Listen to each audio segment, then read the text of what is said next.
கோவை ஜீவஜோதி கலை தொடர்பகம் பெருமையுடன் வழங்கும் மாதா தொலைக்காட்சியின் அரம்சை. நேயர்களை மீண்டும் இந்த நிகழ்ச்சியில் உங்களை சந்திக்கிறதுல ரொம்ப மகிழ்ச்சி. கடந்த 4 வாரங்களாக குழந்தை வளர்ப்பில் மிக முக்கியமாய் கருதப்படுகிற தாய்மார்களுடைய பாலூட்டுகிற அந்த விஷயம், தாய்ப்பால் ஊட்டுகிற அந்த விஷயத்தை பற்றி பேசிட்டு இருந்தோம். அதில் இருக்கிற நிறைய தேவையான விஷயங்களையும் இப்போ கடந்த காலங்களில் இருந்த ஒரு கட்டுக்கதைகளையும் பழக்க வழக்கங்களையும் எல்லாவற்றையுமே அது எப்படி இருக்குது, இந்த மாதிரி கொண்டு போகணும் அப்படின்றதெல்லாம் அவ்வளோ தெளிவாக கடந்த வாரங்களில் பேசணும். அதுவும் குறிப்பிட்டு சொல்லணும்னா அந்த அந்த குழந்தைங்களுடைய பெற்றோர்கள் எந்த மனநிலையில தங்கள் குழந்தைகளை தாங்குகிறார்கள், எந்த மனநிலையில தங்களுடைய குழந்தைகளுக்கு பால் ஊட்டுறாங்க, அதனுடைய முறைகள் என்ன அப்படின்னு நிறைய விஷயங்களை டாக்டர் சொல்லிட்டு இருந்தாங்க. ஸோ இப்பொழுது இந்த நிகழ்ச்சியினுடைய இறுதி கட்டத்துக்கு நாம் வந்திருக்கிறோம். இந்த நிகழ்ச்சியில நாம அந்த பெற்றோர்களையும் குழந்தைகளையும் அவர்களுக்கு உதவி செய்து கொண்டிருந்த அந்த பெரியவர்களையும் மூத்தவர்களையுமே நம்ம உட்கார வச்சு இப்போ பேச போகிறோம். இந்த வாரத்தோட இந்த கான்செப்ட், இந்த விஷயம் முடிவடைய போகிறது. கடந்த வாரங்களில் அதுவும் குறிப்பாக போன வாரம் என்ன பேசணும் அப்படின்றத ஒரு சின்ன ரீகேப் போயிட்டு வந்துடலாமா? உங்களுடைய தொன்று தொட்டு பாரம்பரியமாக இருந்த விஷயம் இன்னைக்கு எதை தப்புன்னு சொல்றத கேட்டு பார்த்துருக்கீங்களா? விளக்கெண்ணெயை கலந்து வாயில ஊத்திடுவோம். அப்படியே துணி போட்டு இந்த டெட் பாடி சுத்துறாங்க இல்லைங்க, அந்த மாதிரி சுத்துவாங்க. நான் செஞ்சேன். டாக்டர் வேணாங்கிறாங்களே. டாக்டர் வேண்டானாங்க. எங்களுடைய பாரம்பரிய பழக்கம். குழந்தைய குளிக்க வச்சுட்டு இப்படி வாய்க்குள்ள கையை விட்டு இப்படி ஆட்டுவாங்க. நான் பிறந்தப்பயே டாக்டர் இந்த எண்ணெயெல்லாம் கொடுக்க கூடாதுன்னு சொல்லிட்டாங்க. ஞாயிற்றுல எப்படி வாரத்துக்கு 2 days குழந்தைக்கு எண்ணெய் போட்டுதான் குளிப்பாட்டு. அதே மாதிரி குழந்தைங்களுக்கு அந்த குடல் வளரும் போது ஒரு வலி இருக்கும். அது பாத்தீங்கன்னா கோலிக்கி பெயின் அப்படின்னு சொல்லுவோம். ரீகேப் பார்த்து முடிச்சிட்டோம். என்ன பேசணுன்றது நல்லா தெளிவா இருக்கு உங்களுக்கு. ஸோ இந்த வாரம் நாம இந்த நிகழ்ச்சியை நிறைவு செய்ய இருக்கிறோம். இந்த டாபிக் நிறைவு செய்ய இருக்கிறோம். நிறைய கருத்துக்கள், நிறைய பேர் நீங்க இந்த நிகழ்ச்சியை பற்றி அப்படியே நல்லா இருக்கு, இது ரொம்ப தேவையான நிகழ்ச்சி, நிறைய அரிய செய்திகள்லாம் இருந்துச்சு, எங்களுக்கு இது வரைக்கும் புரியாத செய்திகள்லாம் இருந்துச்சுன்னு சொல்லி எங்களுக்கு தகவல் கொடுத்துருந்தீங்க, நேரில் சொல்லியிருந்தீங்க, ஃபோனில் சொல்லியிருந்தீங்க. அது குறிப்பாக டாக்டர் சொல்கிற அந்த ஒவ்வொரு விஷயங்களும், அதுவும் இந்த தாய்மார்கள் இந்த பாலூட்டுகிற இந்த விஷயத்த அவ்வளோ அழகாக உள்ளபடியே மிக மிக தேவையான ஒரு விஷயத்த கண்ணும் கருத்துமாய் சிறப்பான விஷயங்களை சொல்லிட்டு இருக்காங்க. மீண்டுமாய் உங்கள் சார்பாக அவர்களை மீண்டுமாய் இந்த நிலையத்திற்கும் இந்த அரங்கத்திற்கும் அன்போடு வரவேற்கிறேன். Doctor, welcome doctor. ஸோ உங்களுடைய ஆசை இந்த எபிசோடப்போ முடிவடை போகுது இல்லைங்களா? நீங்கள் என்ன ஆசைப்பட்டீங்களோ, என்ன சொல்லணும்னு நினச்சிங்களோ அதை அழகாக முடிச்சிருக்கிறோம். இன்னும் இந்த வாரத்தில் சொல்ல போகிற அந்த விஷயங்கள் எல்லாம் கேளுங்க. இது எப்படிப்பட்ட நிகழ்ச்சியாக இருக்குதுன்றது உங்களுக்கு நல்லாவே தெரியும். அரம்சை நிச்சயமாக உங்களுக்கும் சரி, உங்களை சார்ந்திருப்பவர்களும் சரி, மிக சிறப்பான முறையில் உங்களை அந்த குழந்தை வளர்ப்பில், அந்த ஆளுமை திறனில், உளவியல் திறனில் உங்களுக்கு எவ்வளவோ சப்போர்ட் பண்ணிட்டு இருக்கு. வாங்க நம்ம நிகழ்ச்சிக்கு போகலாம். அன்பான நேயர்களே, நம்ம தொடர்ந்து இப்போ நம்ம பேச போகிறோம். இப்போ 2 பேருமே உள்ளே வந்திருக்கிறாங்க. நம்ம ஏற்கனவே இருந்த 1வது 2வது எபிசோட்ஸில் இருந்தவங்களும், அம்மாவா குழந்தைகளும், இப்போ பாட்டிகளும் அத்தைகளும் அம்மாக்களும்லாம் வந்திருக்கிறாங்க. இப்போ இங்கே ஒரு பிரச்சனை ஓடிட்டு இருக்குது. என்ன பிரச்சனைனா, 4 எபிசோடும் உட்கார வச்சிங்க, ஒரு வார்த்தைகளை பேச வைக்கல. அட்லீஸ்ட் இந்த 5வது அச்சா ஹலோ பேசுகிறீங்களா நீங்கள்? வண்டி ஓட்ட ஆரம்பிச்சிட்டாங்க. அன்பான நேயர்களே, ஒரு மகிழ்ச்சியான ஒரு சூழலோடு இந்த 5வது எபிசோடை நம்ம எதிர்கொள்கிறோம். ரொம்ப மன நிறைவாக இருக்குது. நிறைய விஷயங்களை பேசணும். நீங்களும் நிறைய விஷயம் சொன்னீங்க. உங்களோட பெரியவங்க, பாட்டி, அம்மா, அத்தை, அந்த மாதிரிலாம் நிறைய விஷயங்கள் பகிர்ந்துக்கிட்டாங்க. நிறைய விஷயம் பேசியாச்சு. நீங்களும் நிறைய விஷயம் சொல்லிட்டீங்க. உங்களுக்குள்ளே இருக்கிற ஏதாவது கேள்விகள், குழந்தை வளர்ப்பில், முக்கியமாக அந்த மதர் ஃபீடிங்கில் ஏதாவது கேள்விகள், இல்லை நீங்கள் பார்த்த இடத்துல ஏற்பட்ட கேள்விகள், இது ஏன் இப்படி இருக்குது அப்படின்னு. ஏன்னா நிறைய விஷயங்கள் சொன்னாங்க. உங்களை விட பெரியவங்க சொன்ன விஷயம்லாம் கேட்டால் எங்களுக்கே ஒரு மாதிரி தலையெல்லாம் சுற்றிச்சு. அது மாதிரி ஏதாவது இருக்குதா? இப்போ நம்ம வெளியே போகிறோம், ஜூஸ் குடிக்கிறோம், ஐஸ்கிரீம் குடிக்கிறோம். என்ன சொல்கிறாங்கன்னா, நீங்கள் அதெல்லாம் இப்போ எடுத்துக்கக்கூடாது, குடிக்கக்கூடாது, நீங்கள் சாப்பிட்டீங்கன்னா அது பாப்பாவுக்கு சளியாக போயிடும், சளி பிடிச்சிக்கும் அவளுக்கு, நீங்கள் அதெல்லாம் கொஞ்சம் நாளைக்கு அதெல்லாம் அவாய்ட் பண்ணுங்க அப்படிங்கிறாங்க. அது உண்மையா இல்லையான்னு தான் கேள்வி. ஆக்சுவலாக பார்த்தீங்கன்னா, அந்த ஃபுட்ஸுங்கிறதுல நம்ம ரொம்ப ரெஸ்ட்ரிக்ஷன் சொல்ல முடியாது. பட் அதனால குழந்தைக்கு சளி பிடிக்காது, உங்களுக்கு சளி பிடிக்காம இருக்கணும். அதுதான் மெயின் பாயிண்ட். இங்கிறது பால் வழியாக இன்ஃபெக்ஷன் போகாது.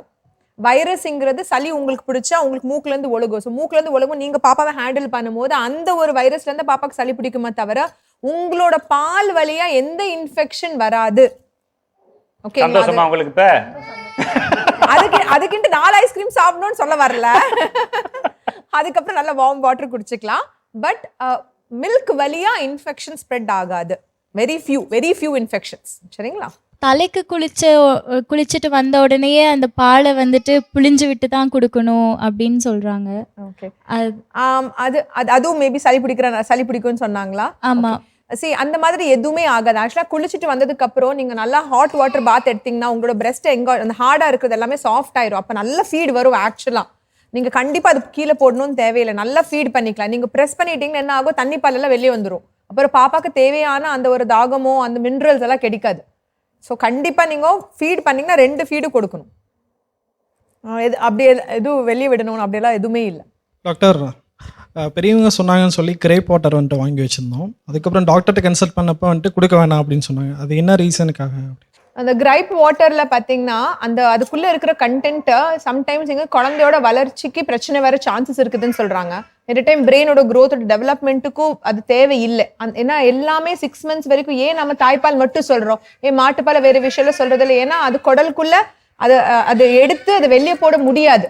அந்த மாதிரி நிறைய விஷயங்கள் குழந்தைங்களுக்கு எக்ஸ்கிரீட் பண்ண முடியாது. ஸோ அதனால அது வேண்டான்னு சொல்றாங்க.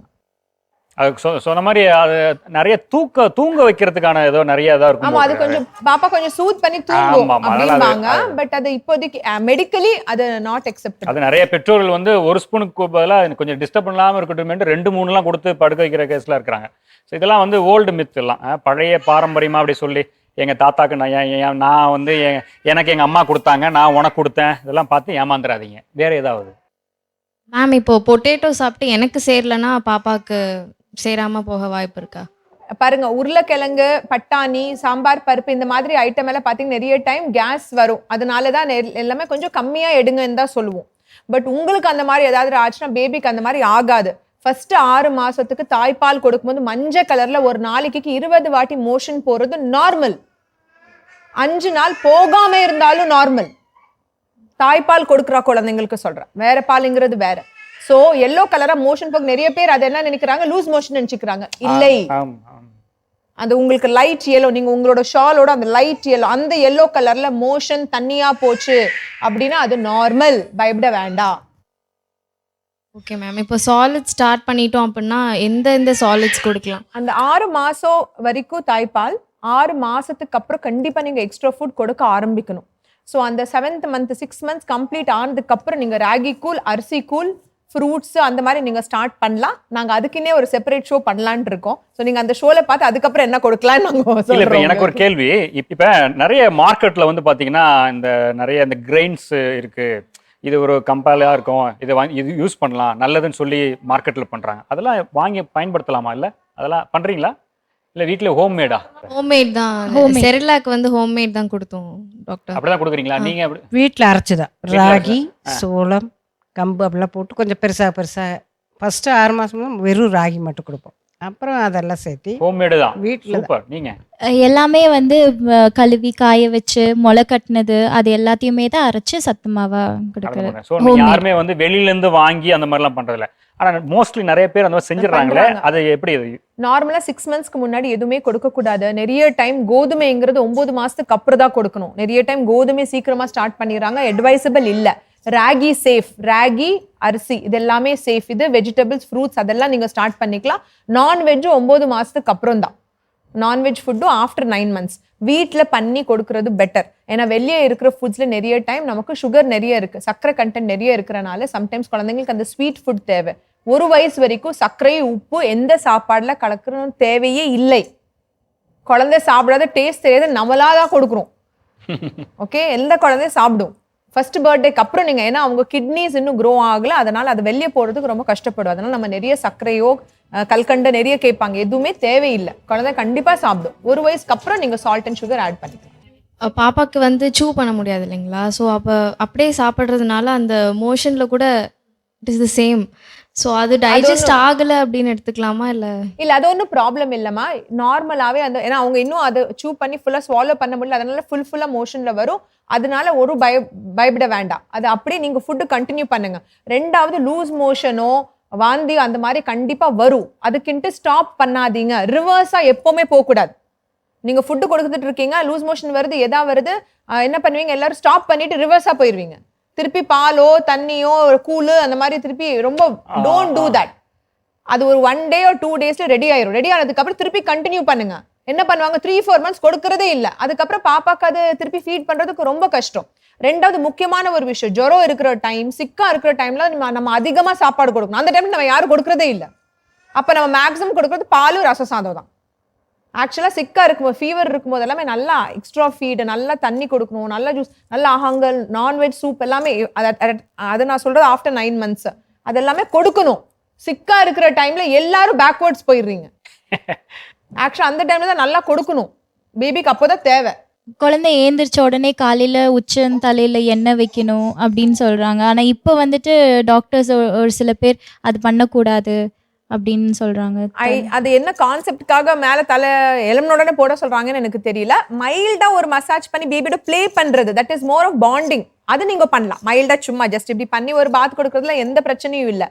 பட் அது எலும்புடனே கண்டிப்பாக ஆயில் போடணுங்கிறது மெடிக்கலி எனக்கு எந்த அந்த உச்சி இருக்கு இல்லைங்களா, அங்கே வைக்க சொல்லுவாங்க. அது ஆக்சுவலாக 1.5 வயசுல அது தானாகவே க்ளோஸ் ஆயிரும்.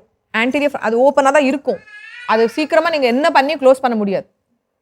ஓகேங்களா, அந்த கேப் இருக்கும். ஏன்னா பிரெயின் உள்ளே க்ரோ ஆகும். 1.5 வயசுல அது க்ளோஸ் ஆகும். அது நார்மல். அதனால அது அந்த ஏஜ்ல அது தானாகவே க்ளோஸ் ஆகும். நீங்கள் அதனால ஏதோ எக்ஸ்ட்ரா பண்ணி ஒன்றும் க்ளோஸ் பண்ண வைக்க முடியாது. நார்மல் டெவலப்மெண்ட் அது. மேடம் அப்போ க்ளோஸ் ஆகலை அப்படின்றப்போ மொட்டை அடிக்கிறதுலாம் சேஃபுங்களா?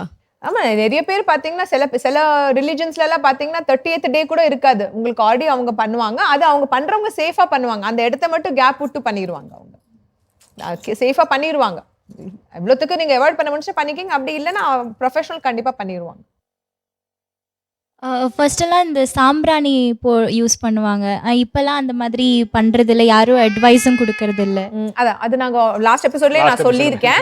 எந்த சார்ட் ஆஃப் புகை, சாம்பிராணி, பவுடர் எதுவுமே போகக்கூடிய இடத்துல எல்லாம் டஸ்ட் பார்ட்டிகல்ஸ் இருக்குது. அது லங்ஸில் போய் இன்ஃபெக்ஷன் வரை வீசிங் வர சான்சஸ் அதிகம், அலர்ஜி வர சான்சஸ் அதிகம். அதனால கண்டிப்பாக அதை யூஸ் பண்ண வேண்டாம். மேம் இப்போ மில்க் செக்ரீஷனுக்கு ஹெல்ப்ஃபுல்லாக இருக்கிற ஃபுட்ஸ் எல்லாம் நான் அதையும் மென்ஷன் பண்ணியிருக்கேன் முன்னாடியே. ஃபர்ஸ்ட் விஷயம் மில்க் செக்ரீஷனுக்காக சக் பண்ணுறது. பாப்பா நல்லா சக் பண்ணணும்.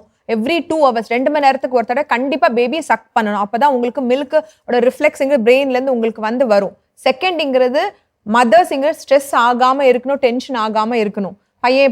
பையன் பிறக்கலையே, கருப்பா இருக்கே, செகப்பா இருக்கே, இந்த மாதிரி சுற்றி இருக்கிறவங்க எல்லாம் சொல்லிட்டே இருந்தாங்கன்னா கூட குழந்தைங்களுக்கு, அந்த மதருக்கு டென்ஷன் ஆகும். அதனால அந்த அடுத்த ரிஃப்ளெக்ஸ்ன்னு சொல்லி ஆக்சிடோசின் ரிஃப்ளெக்ஸ் பிரேக் ஆகும். அதனால கூட பால் சரியா வராது. Second problem. மூணாவது ப்ராப்ளம் ஃபுட்டு நீங்கள் எல்லாமே எடுக்கலாம். கீரை, பேரிச்சம்பழம், மீன், அதுக்கப்புறம் பார்த்தீங்கன்னா உப்மா, ராஜ்மா, இந்த மாதிரி எல்லாம் நிறைய ஃபுட்ஸ் இருக்குது. எல்லாமே நீங்கள் நல்லாவே எடுக்கலாம். பூண்டு, இது எல்லாமே உங்களுக்கு ஃபுட்டை நல்லாவே உங்களுக்கு பால் ஊறும். அந்த குவான்டிட்டி ஆஃப் ஃபுட்டுங்கிறதோட அந்த 3 டைம் நீங்கள் எடுக்கிறீங்க. அது தவிர மில்க்கு கொஞ்சம் எக்ஸ்ட்ரா நீங்கள் எடுத்துக்கலாம். லிக்விட்ஸ் ஃபீட் பண்ணுறதுக்கு முன்னாடி கொஞ்சம் வார்மாக நீங்கள் எதாவது எடுத்தீங்கன்னா கண்டிப்பாக மில்க் ஃப்ளோ அதிகமாக இருக்கும். இது எல்லாமே நீங்கள் ட்ரை பண்ணலாம். இப்போ சமயமாக இல்லை, அப்புறந்தே இந்த பழக்கம் உண்டு. ஒன்று குழந்தை அமைதியாக இருக்குன்னு சொல்லி நிப்பிள் கொடுக்கறது. சில இடங்களில் பார்த்தீங்கன்னா குழந்தைங்களே கட்டவரில் அதிகமாக சக் பண்ணிட்டு இருக்காரு, சுப் பண்ணுறது. இதெல்லாம் ஏன், என்ன அது அந்த ஹேபிட்டை பழக்கப்படுத்தலாமா? இது எப்படி தவிர்க்கிறது? இதுக்கு என்ன காரணம்? ஃபர்ஸ்ட் ஸ்டெப்பிங்க நிப்பிள் கண்டிப்பாக கொடுக்கக்கூடாது. குழந்தைக்கு பிரெஸ்ட் ஃபீடிங்கோட நிப்பிள் கன்ஃபியூஷன் ஆயிரும்.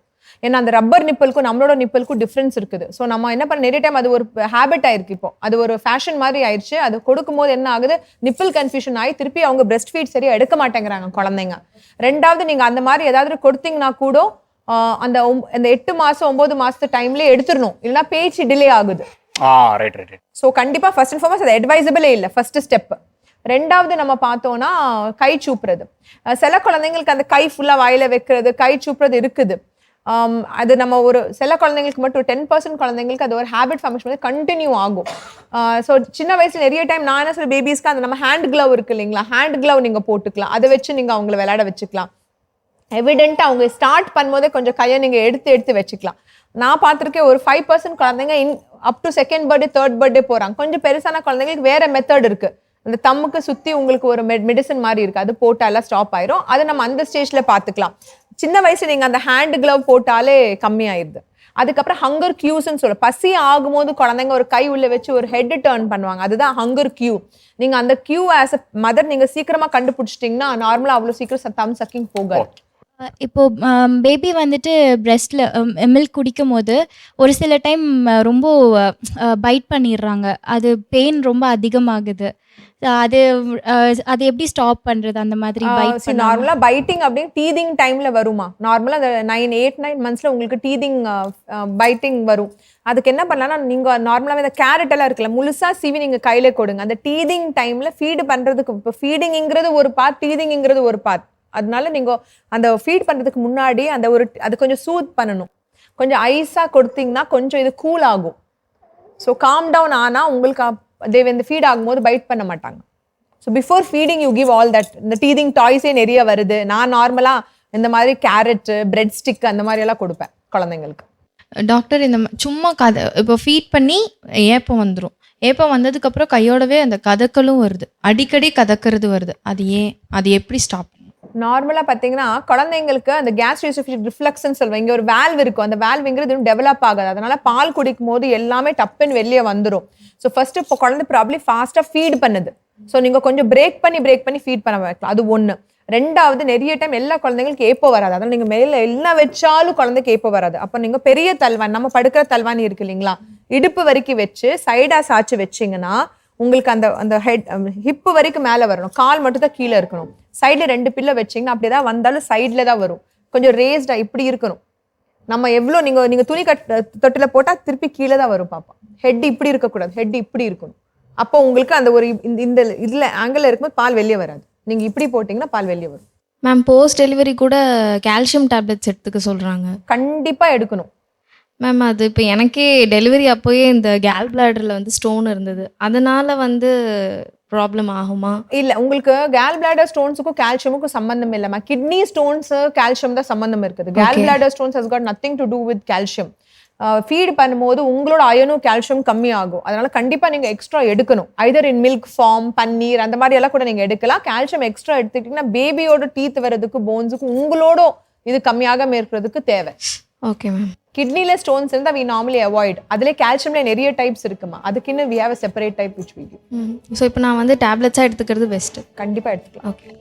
அன்பான நேயர்களே, கடந்த 4 வாரங்களாக போயிட்டு இருந்த இந்த எபிசோட் 5வது வாரத்தை தொட்டு இன்றைக்கு இந்த நிலையில இந்த டாபிக் நிறைவடைகிறது. உண்மையிலேயே எவ்வளோ ஒரு அற்புதமான ஒரு தலைப்பு. இந்த தலைப்பை ஒட்டி எத்தனை விஷயங்களை வந்து நாம பேசியிருக்கிறோம் அப்படின்றது ரொம்ப மகிழ்ச்சியாக இருக்குது. ஒரு நிறைவான ஒரு நிகழ்ச்சியை தந்த ஒரு மகிழ்ச்சி எங்களை அத்தனை பேருக்குமே உண்டு, டாக்டருக்கும் உண்டு.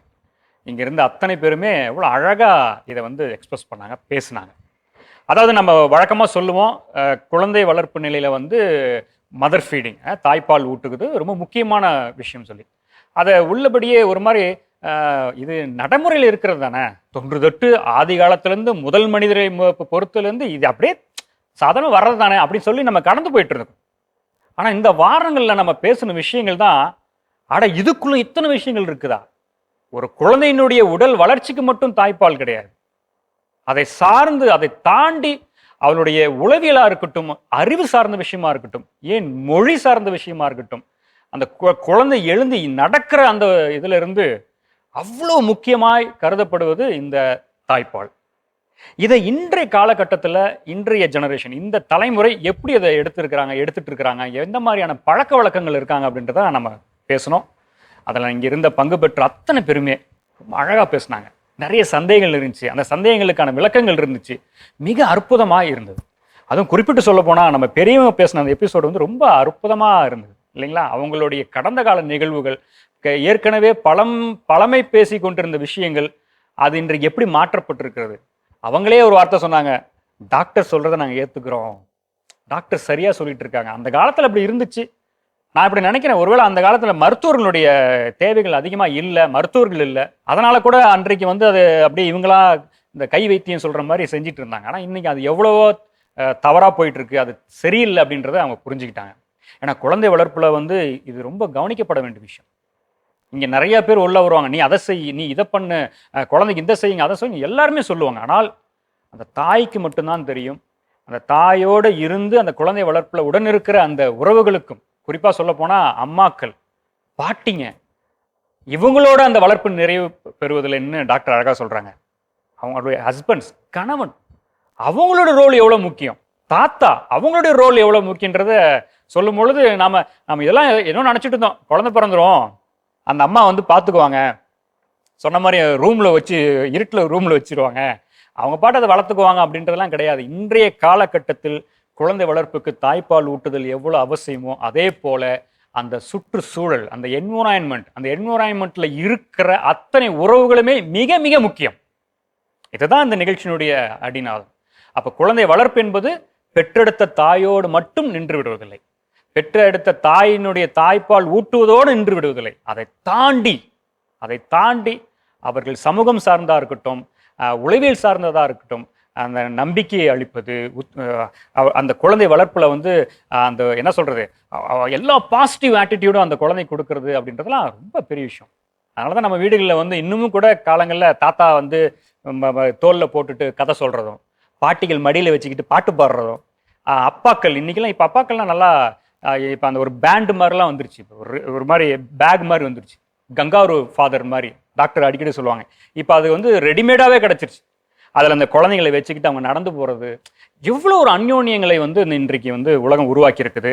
அதில் மிக மிக முக்கியமாக குழந்தை வளர்ப்பில் இது அத்தனை பேருடைய ஒன்றிப்பு, இவங்க அத்தனை பேருடைய தேவைகள் நம்ம பார்த்தோம். அதிமுக்கியமாக தாய்ப்பால், இந்த ஊட்டுதல் என்பது மிக மிக முக்கியமான விஷயம். டாக்டர் அவ்வளோ அழகாக அதை சொன்னாங்க, ஒவ்வொன்றும் விளக்கி சொன்னாங்க, செய்முறையோடு சொன்னாங்க. இதை நிச்சயமாக உங்களுக்கு பயனுள்ளதாக இருந்திருக்குன்னு நாங்கள் நம்புகிறோம். அரம்சை எடுக்கிற அத்தனை தலைப்புகளுமே நம் வாழ்க்கைக்கு பயன்படக்கூடிய ஒன்று. என்னடா என்னமோ ஒரு டாப்பிக்கில் பேசுகிறாங்கன்னு சொல்லவே முடியாது. எடுக்கிற அத்தனை தலைப்புகளுமே நம் வாழ்க்கையை ஒட்டி இருப்பது, நம் வாழ்க்கை அத்தியாவசியமாக இருக்கிறது. எனவே அன்புக்குரியவர்களே, மீண்டும் அடுத்த வாரம் இன்னும் ஒரு அழகான ஒரு தலைப்போடு உங்களை நாங்கள் சந்திக்கிறோம். இது மாதா தொலைக்காட்சி வழங்கும் அரம்சை. மீண்டும் சந்திப்போம். நன்றி, வணக்கம்.